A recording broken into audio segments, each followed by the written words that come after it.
आपके पर्सन की ये प्रॉब्लम रही है कि इनको दो सिचुएशन में से एक को जब चुनना होता है तो ये कोई भी डिसीजन नहीं ले पाते हैं, ठीक है। वो सिचुएशन कुछ भी हो सकती है, आप में से या अपनी फैमिली में से किसी एक को चुनना। मैं ये नहीं कहूँगी कि फैमिली को छोड़ दें या फिर रिश्ते को ही रखें, बट अगर कोई इंसान रिश्ते में एंटर करता है, ठीक है, किसी के साथ रिश्ते में आता है, तो उसके अंदर इतने गट्स या इतनी हिम्मत होनी चाहिए कि अगर वो रिश्ता बना रहा है तो उस रिश्ते को एक्सेप्ट करने की हिम्मत भी उनके अंदर होनी चाहिए। तो अगर ऐसे इश्यूज आप दोनों में चल रहे हैं कि अब फैमिली नहीं मान रही आप दोनों के रिश्ते के लिए, ठीक है, और इस सिचुएशन में आपके जो पर्सन है वो स्टक है कि वो क्या करें, आपको चुने या फिर अपनी फैमिली को चुने, तो उनको कोई ना कोई एक डिसीजन तो लेना ही होगा।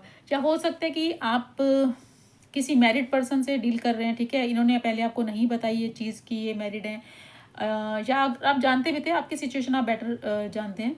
तो इनको दो सिचुएशन में से कोई तो ऐसी सिचुएशन दो है कि इनको एक को चूज करना है, लेकिन ये कर नहीं पा रहे हैं, ठीक है। अपने ही थॉट्स में बंधे हुए हैं, ये खुद ही सोच रहे हैं कि किस तरीके से चीज़ें होंगी या ये क्या करेंगे, ठीक है, लेकिन फैसला लेने में असमर्थ मुझे नज़र आ रहे हैं कि चीज़ें तो इनके दिमाग में काफ़ी चल रही हैं। कम्युनिकेशन का कार्ड है यहाँ पर, आपसे बात करना चाहते हैं, आपसे आकर मिलना चाहते हैं, बातें चीज़ें ठीक करना चाहते हैं जो भी खराब हुई हैं इन पास्ट। लेकिन अगेन वही चीज़ है कि अपने ही विचारों में बंद हैं, ठीक है, अपने में ही काफ़ी बंधा हुआ अपना फील कर रहे हैं अपने आप को। कोई सिचुएशन ऐसी मुझे लगता है कि आप दोनों में है जहाँ पर ये चाहते हुए भी डिसीजन नहीं ले पा रहे, ठीक है, इनको लेना है डिसीजन। अब आपके पास ये आना चाहते हैं, लेकिन इनकी एनर्जी मुझे बहुत स्लो लग रही है, बहुत डाउन लग रही है, बहुत ही सैड एनर्जी मुझे लग रही है। मुझे लगता है कि कुछ चीज़ें इन्होंने आपको इन नियर पास्ट कुछ व्यूवर्स के पार्टनर मुझे लग रहा है, क्योंकि पूरी रीडिंग एक ही के साथ में मैच नहीं होती है, सबके लिए अलग मैसेज होते हैं, ठीक है। कुछ पार्ट किसी के साथ मैच होता है, कुछ पार्ट किसी के साथ मैच होता है। तो जो चीज़ें आपके साथ मैच हो रही हैं, रेजोनेट हो रही हैं, प्लीज़ उसी पर ध्यान दीजिए, ठीक है, क्योंकि कलेक्टिव रीडिंग होती है, जनरल रीडिंग है। पूरी रीडिंग सबके साथ मैच हो जाए ऐसा ज़रूरी नहीं होता। पूरी रीडिंग अपने लिए लेने के लिए, ठीक है, सिर्फ अपने लिए रीडिंग के लिए आपको पर्सनल रीडिंग लेनी होती है।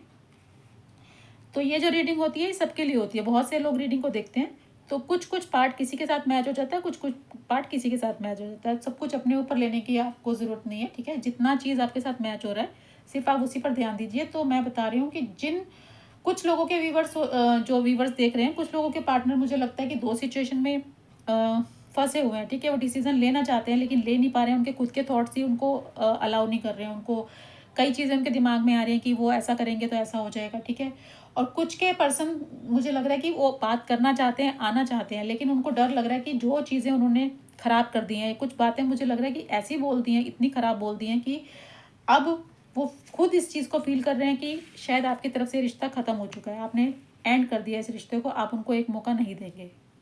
हो सकता है कि कुछ बातें इन्होंने आपको इतनी कड़वी बोल दी जो आपको नहीं अच्छी लगी, या कुछ चीज़ें जो है आप इनको अपने इमोशंस अपनी फीलिंग्स बताते रहे लेकिन ये आपको इग्नोर करते रहे, ठीक है। ये हमेशा आपको इग्नोरेंस दिखाते रहे, उस चीज़ का रिग्रेट करते हुए मुझे नज़र आ रहे हैं कि जो इनको एक्शन लेना चाहिए था राइट टाइम पर वो उन्होंने नहीं लिया, और अभी एक्शन लेने के लिए रेडी तो हैं, एक्शन भी लेना चाहते हैं, आपसे बात भी करना चाहते हैं, ठीक है, चीज़ों को ठीक भी करना चाहते हैं। लेकिन अगेन वही है कि डर है इनके अंदर कि अब शायद आप इनको एक्सेप्ट ना करें या माफ़ ना करें, ठीक है, चीज़ें इन्होंने इतनी ज़्यादा ख़राब कर दी हैं।